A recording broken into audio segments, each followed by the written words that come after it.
Atlanta continues to own the offensive glass here in the fourth quarter. Great board. You lost. You failed. Loser!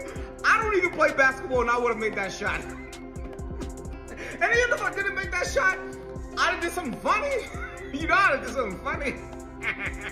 Came Clark was like, hey, let's all do the super Cody hand point. It's just 35% from three after a couple years in the 40s. Howard misses that one. Ryan Howard or Alicia Gray, I think Ryan Howard, airballs a shot to win the game late. It lands in Angel Reese's lap, and collectively the whole world said, yeah, she ain't making that. Collectively, the whole world said, oh, Angel Reese has it? Oh, and it's a layup? Yeah, she's breaking that. And lo and behold, point blank range to win the game, we get a classic Angel Reese pray up and a... What happens when a heated rivalry reaches its breaking point? And then, with the game on the line, one player gets a chance to become the hero. That is exactly what happened when the Indiana Fever faced the Atlanta Dream. Angel Reese had the opportunity to win the game at the rim. Caitlin Clark had already been involved in one of the most controversial moments of the night, and by the final buzzer, this was no longer just another WNBA matchup. It had become another chapter in one of the league's most talked-about rivalries. The game started with Atlanta controlling the offensive glass, but the tension quickly shifted toward Clark and Reese. Early in the first quarter, Clark pulled up from deep, with Reese defending closely. The shot dropped anyway. For Clark, it was another reminder of why defenders cannot afford to give her even the smallest opening. For Reese, meanwhile, the offensive struggles began almost immediately. She missed several shots around the basket and struggled to establish a rhythm. At halftime, Reese openly acknowledged that she needed to play better. But despite her offensive problems, Reese continued to make an impact in other areas. Her rebounding remained important, and her defensive presence was still a major part of Atlanta's game plan. Then came the moment that pushed the rivalry into another gear. During a battle for a loose ball underneath the basket, Reese and Clark became tangled up while fighting for position. The source footage describes Reese making contact with Clark around the neck area. Clark immediately looked toward the officials. No whistle came. That decision became a major talking point almost instantly.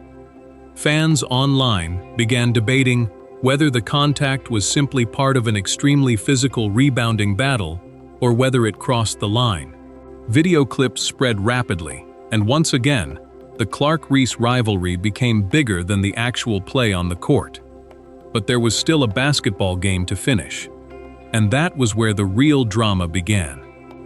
Clark continued attacking and making plays, while Reese battled through a difficult shooting night. Reese eventually finished with 15 points, 14 rebounds, and 6 assists, showing that her overall contribution was much bigger than her shooting percentage suggested. But the numbers also revealed the problem. She shot just 5 for 16 from the field. For a player whose greatest strength is often her ability to dominate near the basket, that inefficiency became impossible to ignore. Still, Atlanta refused to disappear. Alicia Gray was having an outstanding night, eventually scoring a career-high 32 points. Every time Indiana appeared ready to take control, Atlanta found another way to fight back. And then the game reached its defining moment. The score was tied at 81. The clock was nearly gone. Ryan Howard launched a three-pointer. It missed. The ball dropped directly into the chaos underneath the basket. Reese fought for the offensive rebound with Aaliyah Boston defending her. She grabbed it. This was it. The moment every player dreams about. A chance to win the game at the buzzer. Reese went back up and missed. The shot came up short. But Atlanta still had another opportunity. Naz Hillman grabbed the loose ball and tried to finish at the rim. Boston blocked that attempt too. 2 chances, 2 misses. And suddenly, the game was heading to overtime. That sequence completely changed the conversation. Instead of Reese potentially becoming the hero, the missed opportunity became one of the most memorable moments of the night. The broadcast then showed Clark walking back toward the Indiana bench with a smile. Whether it was relief, amusement, or simply the emotion of surviving an incredible finish, the moment immediately caught attention. But the game was not over. Overtime brought even more tension. With less than 10 seconds remaining, a foul was called on Clark, sending Howard to the free throw line. Indiana challenged the decision. The broadcast crew expected the call to potentially be overturned after review. It wasn't. The foul stood.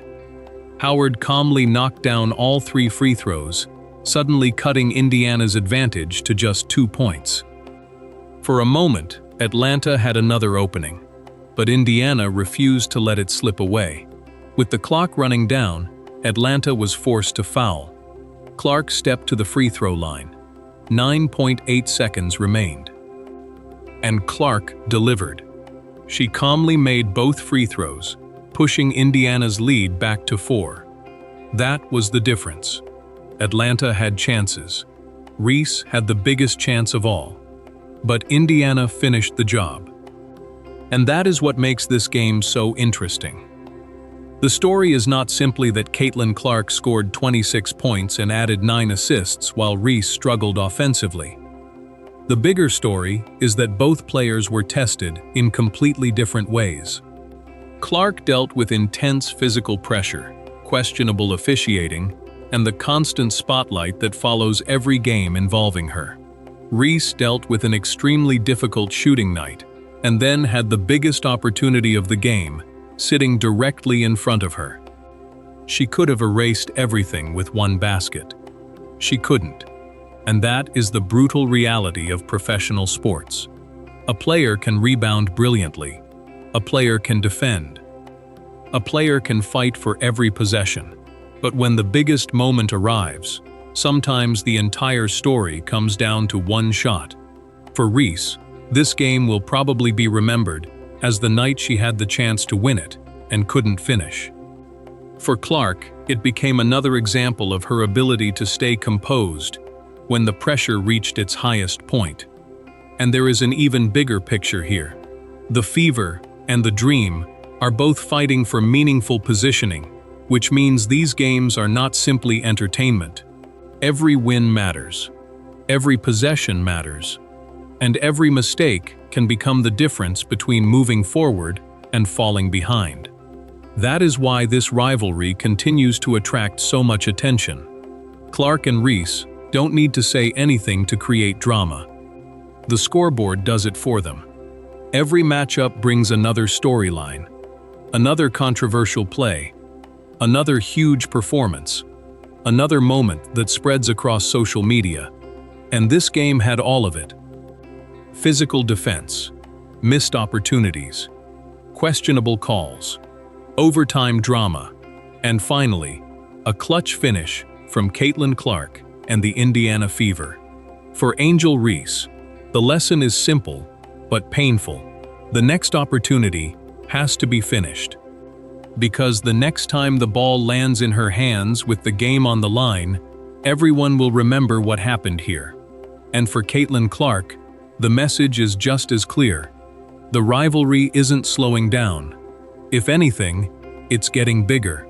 So now the question is, when these two meet again, will Angel Reese get her redemption, or will Caitlin Clark find another way to have the final laugh? Because if this game proved anything, it's that this rivalry is nowhere near finished.